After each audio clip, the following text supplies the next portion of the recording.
There's a number sitting in a spreadsheet somewhere with your name on it. A retirement account, a savings balance, maybe a pension. And right now, millions of people look at that number and feel okay. Not great, but okay. Enough. Here's the problem. Feeling okay and actually being okay are two completely different things. And the gap between those two realities, that gap is where the retirement crisis lives. We're not talking about people who never saved. We're not talking about reckless spenders or people who ignored every financial warning they ever received. We're talking about people who did everything they were told to do. They opened the 401k. They contributed. They left it alone. They watched the balance grow. And now they're 5, 10, 15 years away from retirement.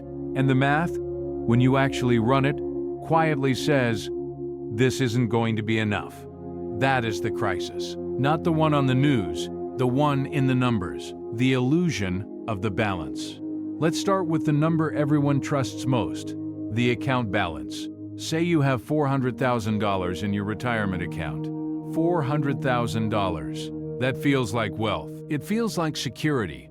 In most of human history, that amount of money would have made you genuinely comfortable. But here's what that number doesn't tell you. Financial planners use something called the 4% rule. The basic idea: if you withdraw 4% of your savings each year, you should be able to fund roughly 30 years of retirement before the account runs dry. It's not a law, it's a guideline. But it's widely used, widely referenced, and it's what most retirement projections are built around. Run it on $400,000. 4% of $400,000 is $16,000 a year. That's $1,333 a month. Now ask yourself, can you live on $1,333 a month? Before you answer, factor in that Medicare doesn't cover everything. Factor in that housing costs have roughly doubled in many parts of the country over the past decade. Factor in that inflation has a compounding effect that quietly erodes purchasing power every single year. Factor in that the average American lives well into their 80s. And factor in that $400,000 sounds like a lot, until you realize it has to last potentially 25 to 30 years. Suddenly, $400,000 doesn't feel like wealth. It feels like a ticking clock. And here's the harder truth. According to data from Vanguard's annual retirement report, the median 401k balance for Americans aged 55 to 64, the people closest to retirement, is around $87,000, not $400,000. The average looks higher because a small number of very large balances pull the number up. But the median, the middle point, is what tells you what most people are actually holding. And the 4% rule on $87,000 is $3,480 a year, which is $290 a month. The system was never designed for this. To understand why so many people are underprepared, you have to understand how retirement saving in America was actually built. For most of the 20th century, the dominant retirement vehicle was the pension, a defined benefit plan. You work for a company for 20, 30 years, and in return the company guarantees you a fixed monthly income for the rest of your life. The risk sits with the employer. The worker just shows up. Then, in 1978, almost by accident, a different structure entered the tax code. Section 401K. It was originally designed as a supplemental savings tool, a way for highly compensated executives to defer income. Nobody intended it to become the foundation of American retirement. But corporations noticed something. A pension is a liability that lives on the balance sheet forever. A 401k is a contribution the company makes once, and then the responsibility shifts entirely to the employee. Through the 1980s and 1990s, pension after pension was quietly frozen or eliminated, replaced by 401k plans that came with employer match programs, which sounded generous, until you realized the total employer contribution had dropped dramatically compared to what a pension would have provided. The risk didn't disappear, it just changed hands.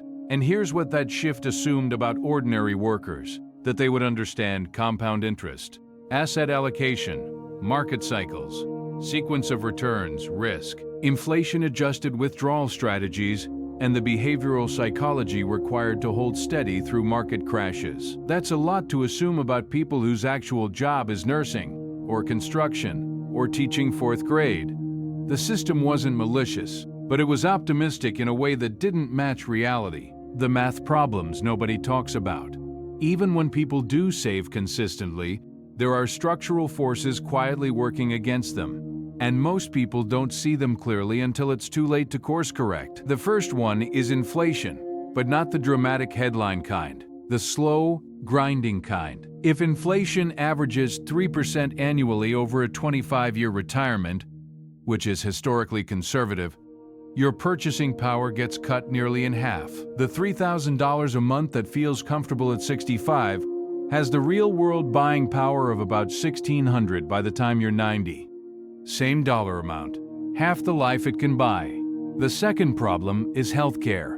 Fidelity's annual retirement cost estimate puts the average out-of-pocket healthcare expenses for a retired couple at roughly $315,000 over the course of retirement. That's not long-term care. That's just standard medical costs that Medicare doesn't cover. Premiums, deductibles, dental, vision, prescriptions. For context, $315,000 is more than 3 times the median 401k balance of someone approaching retirement. The third problem is sequence of returns risk, which sounds technical but is genuinely one of the most underappreciated financial dangers in retirement planning. The idea is simple. If you retire and the market drops significantly in your first few years of withdrawal, you're forced to sell assets at depressed prices to fund your living expenses. That permanently shrinks your base. Even if the market fully recovers, your portfolio doesn't, because you already spent the shares that would have recovered. Two people with identical savings retiring 1 year apart can end up with dramatically different financial outcomes based purely on when the market happened to move against them. And there's no insurance against timing. Why we keep believing it'll be fine. Here's what makes this crisis uniquely dangerous. It's a slow one. Financial crises that move fast get our attention. A market crash, a bank run, a company collapsing overnight. Those feel urgent. They produce headlines. They force a response. Retirement underfunding doesn't announce itself. It whispers. It doesn't arrive as a crisis until you're already in it, and by then the window to fix it has narrowed dramatically. There's also a behavioral factor that research in behavioral economics has documented repeatedly: present bias. The human brain is genuinely not well designed to wait a loss 30 years from now at the same intensity as a loss tomorrow. Future suffering feels abstract. Future security feels theoretical. The sacrifice required today feels very, very real. So people delay. They intend to increase their contribution rate next year. They tell themselves their home will cover the gap. They assume Social Security will be more than it actually is. The average Social Security monthly benefit in the United States is currently around $1,900. That's not a small number, but for most people it's also not enough to live on independently, especially with healthcare costs, rent or maintenance expenses, and the general cost of being alive in America. And Social Security itself is facing a structural funding question. The most recent projections from the Social Security trustees, the trust fund reserves could be depleted sometime in the mid-2030s, at which point benefits would need to be reduced to match incoming revenue, unless Congress acts. Whether that scenario plays out exactly as projected, nobody knows. But betting your retirement on a political assumption is a risky strategy. Who feels this most? The retirement gap doesn't hit everyone equally. And being honest about this matters, women retire with significantly less saved than men on average. A gap driven by a combination of the gender wage gap, more frequent career interruptions for caregiving, and longer average lifespans that require their savings to stretch further. All three of those forces compound against the same person. Workers in the gig economy, independent contractors, freelancers, rideshare drivers, often have no access to employer-sponsored retirement plans at all. No match, no automatic enrollment, no default contribution. just individual responsibility in a structure that makes saving harder and more expensive. And people who spent their peak earning years, their 40s and 50s, navigating financial shocks like the 2008 financial crisis or the economic disruption of the pandemic, often found themselves withdrawing from retirement accounts during those periods just to stay afloat. The penalty for early withdrawal is 10%. But when the alternative is not making rent, the math is straightforward. Those withdrawals didn't just reduce the balance, they interrupted the compounding. The money that left the account in 2009 or 2020 wasn't there to benefit from the recoveries that followed. And that loss can never be fully recovered. The false comfort of real estate. Ask someone about retirement readiness, and they'll often point to their house. It's understandable. For many Americans, home equity is their largest asset, and home values over the past decade have increased substantially in many markets. On paper, that looks like wealth. But home equity has a fundamental limitation as a retirement asset. You have to live somewhere. To convert your home into income, you have to either sell it and then rent, paying someone else, or take out a reverse mortgage, which comes with its own costs and structural complications, or downsize, which works if there's a meaningful price differential in your market and if you're willing to leave the home and community you've built your life around. None of those options are simple. None are free. And all of them require making major decisions at a stage of life when flexibility and energy are already diminishing. Real estate can absolutely be part of a retirement strategy, but treating it as the strategy, as the answer to an underfunded account, is a calculation that often looks better in theory than it does when the time actually comes. What actually works? None of this is meant to suggest the situation is hopeless. It's not, but it does require seeing the problem clearly, without the comfortable fog of optimism that most retirement marketing operates inside. The single most powerful variable in retirement outcomes is time. Not the market, not which funds you chose. Time and contribution rate. Starting earlier with less accomplishes more than starting later with more, because compound growth is not linear, it's exponential, and the early years are disproportionately valuable. For people in mid-career, the catch-up contribution limits on retirement accounts exist for a reason. The IRS allows workers over 50 to contribute more than younger workers to 401(k) and IRAs precisely because it recognizes that people often arrive at 50 with less than they should. Using that window aggressively matters. For people closer to retirement, the conversation shifts from accumulation to distribution strategy. How you draw down your savings, the sequence, the tax efficiency, the timing relative to Social Security can have a larger impact than most people realize. Taking Social Security early locks in a permanently reduced benefit. Waiting, even a few years, can increase monthly payments by 24% to 32%. That's not a small number when you're talking about a payment you'll receive for the rest of your life.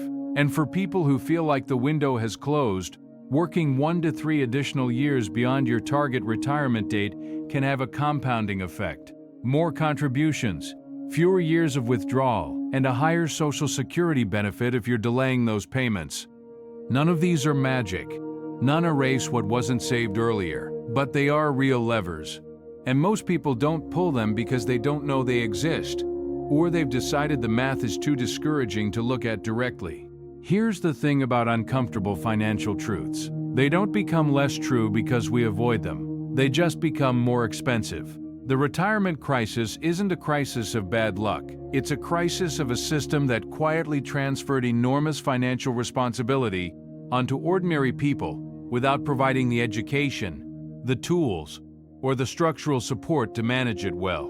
And it's a crisis compounded by the very human tendency to believe that future problems are future problems, until they're not. The people who navigate this best aren't the ones with the highest incomes. They're the ones who look at the real numbers, not the comfortable ones. They're the ones who ask the question most people spend decades avoiding. If I run this math honestly, not optimistically, not theoretically, but honestly, is what I have actually enough? Because the answer to that question right now, while there's still time to change the inputs, that answer is worth more than any investment return you'll ever find. The retirement crisis, for millions of people, it's already underway. The only real question is whether you're going to look at it clearly or wait until the balance finally speaks for itself.